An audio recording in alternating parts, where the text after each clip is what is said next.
Hi guys, welcome back to our second lesson on chapter 7, which is recording and reporting cash flow. We have become experts at recording cash payments and receipts in journals. This video focuses on the next step, which is how we report these cash receipts and payments. So we've recorded them in the journals, but what reports do we make that we can give to our business owners or look at ourselves to analyze our business? What is the learning intention really of this lesson is the final learning intention. We want to be able to understand how to prepare a statement of receipts and payments. And we have a successful video, a successful lesson after you've done your textbook exercises if you can analyze a business's liquidity, whether they can pay off their short-term debts, by reviewing this report called the Statement of Receipts and Payments. So that's really our goal for this video today, and hopefully it'll be a shorter one than the last video. When I say reporting cash flows, having recorded the cash flows on a daily basis in the journals, it's important to do reporting. It's this reporting that allows our business owner to know where the cash is coming from and where it all went and whether we have enough cash or too much. So the journals are really important and we've become really good at doing that. But you might wonder, why do we need a report? Because the journals don't give all the information in one spot and they can be quite hard to work out what is our overall position. They're really the first step and this reporting is the second step. What is the report that we do? We call it a statement of receipts and payments. It is an accounting report which summarizes all the cash flows for a given period of time. This may be a week or a month. And when I say cash flows, I'm meaning all the cash inflows, which is a cash receipt, and all the cash outflows, which are a cash payment. What does it look like? It looks like this. Again, this might be a bit intimidating to start off with. So what I want you to do is pause the video and think about, what do you notice? What are the things that are jumping out at in this report that we clearly do in this report of statements of receipts and payments? Once you've had a good look, guys, what do I notice? What do we write? We include all the cash receipts and all the cash payments for a period. At the top of this report, we know what the business is, so Jack Rio. We know the type of report it is. It is a statement of receipts and payments. And we know the period. In this case, it is for 1 month and it ended 30 September.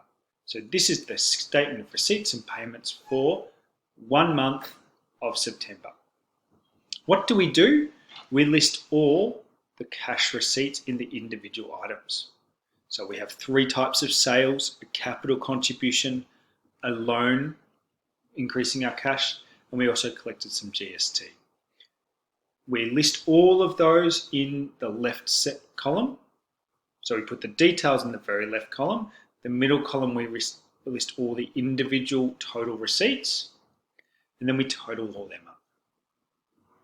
Where have we got all that information from? We've got that from our cash receipts journal. And if you think about the total amount of cash we've received for this month, it is 16,510.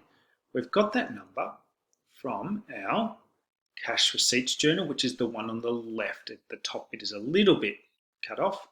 But if you look at the amount banked column and the very total at the very bottom, that 16,510 is the total of every dollar of cash we've received for that month. How much cash did we receive from kitchen cupboards?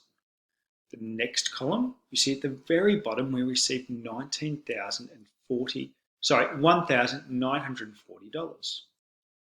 If we go back to our kitchen cupboards in our cash receipts, statement of receipts and payments, that is the dollar there at the very first line. So we are picking up the totals from all the individual columns apart from the sundry column. You can see there is $12,000 there as a total in our sundry, and there is no $12,000 receipt of cash in our statement of receipts and payments. Why? Because our sundry column includes all the other transactions that have occurred, so we list them individually. Where did we get that $12,000 from? A $9,000 capital contribution and a $3,000 loan. And you can see those transactions occurred on September 1, $9,000 as a capital contribution and $3,000 on the 15th of September. So that's how we make our statement of receipts and payments. All we're doing is picking up the information from our journals and putting the information in an easier to read document. Our cash receipts first, and then we do the exact same process with our cash payments. Our total cash payments were $4,560, and you can see our total paid on our right side, right journal here, our cash payments journal, $4,560. The totals of our frequent columns, frequent transactions, so for example, timber, paid $1,000.40 of timber. We list those individually, and then we split the sundry payments into their individual items. What would be a good thing to do now is to look at the statement of receipts and payments and the journals here, either in this slide or on your text from your textbook, and try to reconcile, try to work out where they've got all those numbers from, because you're going to spend a lot of time making these statement of receipts and payments. What are some other bits that you would notice?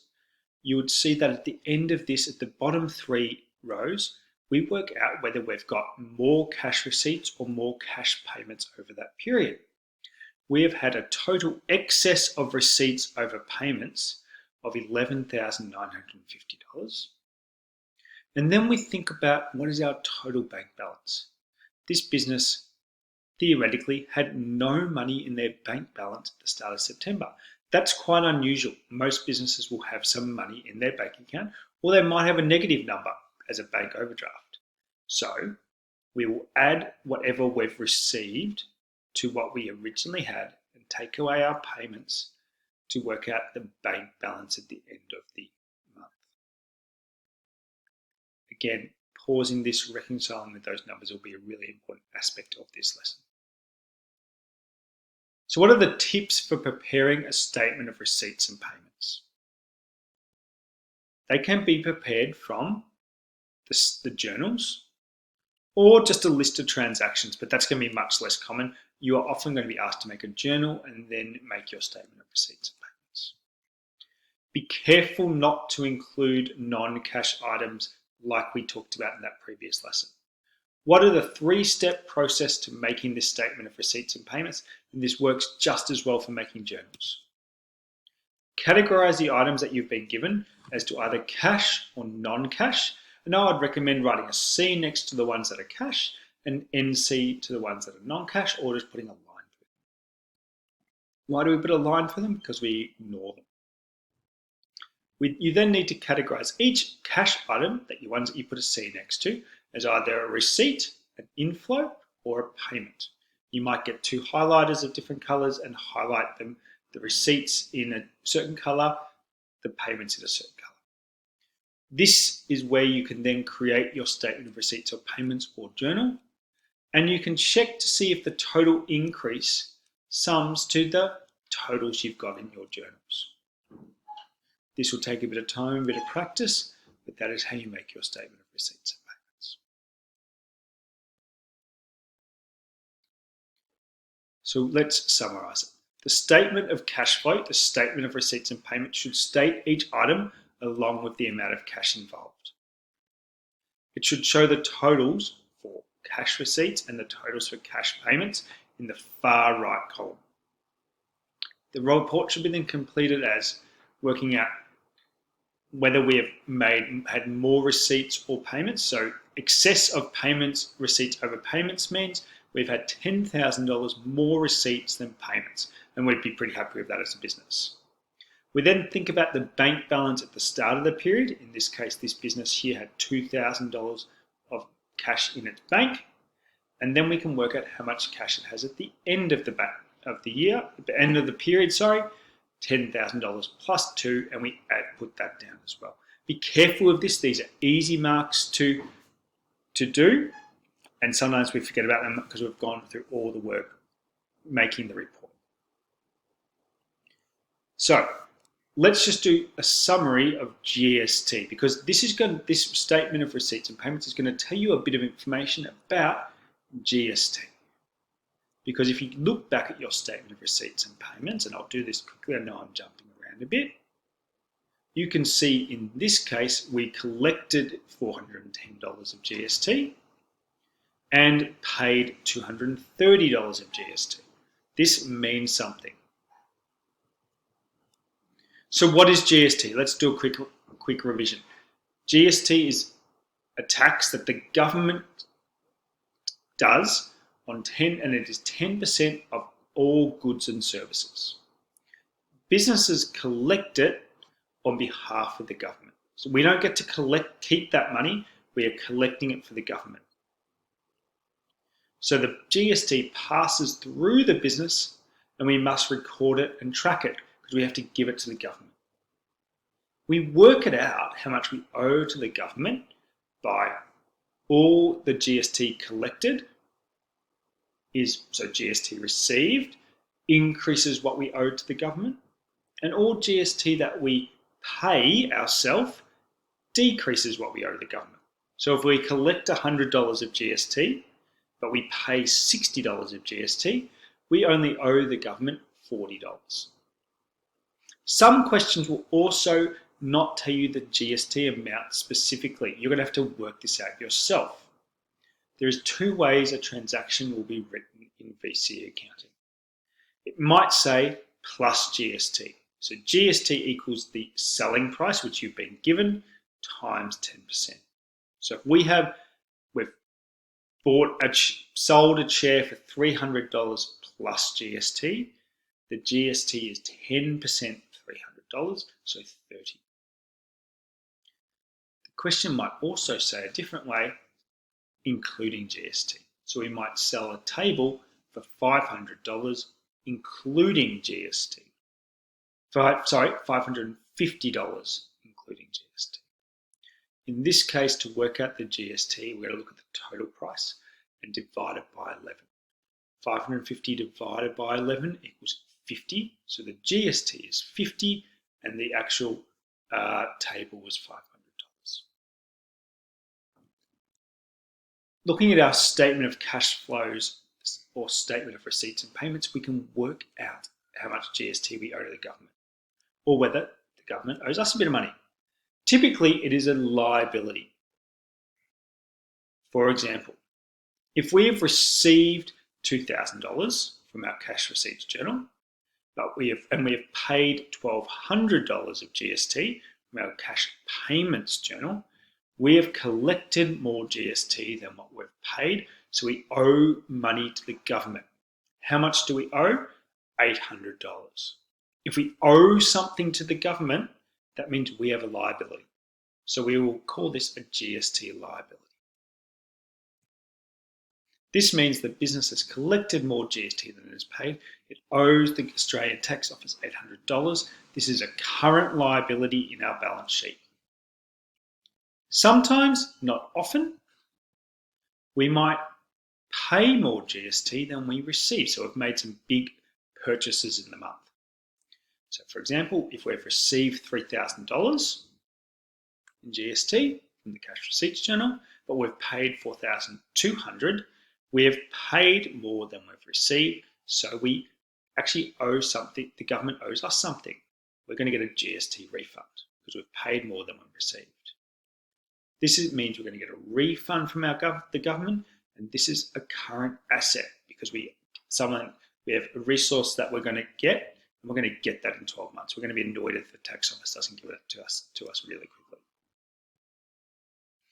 Finally, as you're doing all your questions, your journals, and your statement of receipts and payments, I want you to be evaluating it, because a good accountant is always going, is this a good business? How could I improve it?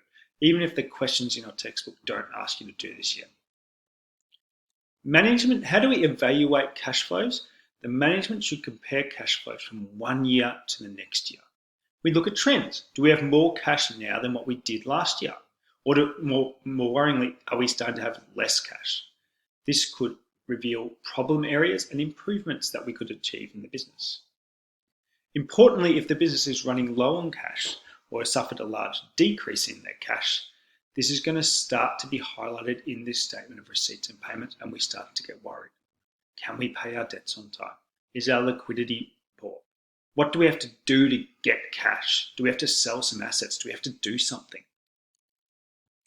Alternatively, if you have lots of cash, it might be a good idea to invest. Too much. If you have lots of cash in our business, that sounds great, but can we use that cash more effectively? Can we get a return on that cash? Could we expand our business? Or could we look to use that cash in another type of investment to get a return?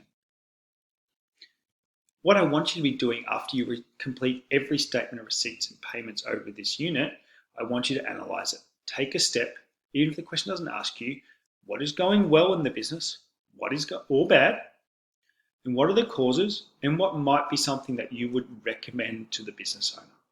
That if you can do that on an accurate statement of receipts and payments, that means I'm really confident, and you can be really confident that you have achieved the learning intentions and really understand cash flow. Hopefully by the end of this unit, you have ticked off all of these learning intentions and success criteria. To do that, you will need to update your notes and do all the textbook questions. And by then, you will be an expert at cash flow and be ready to do income statements, which is our next topic.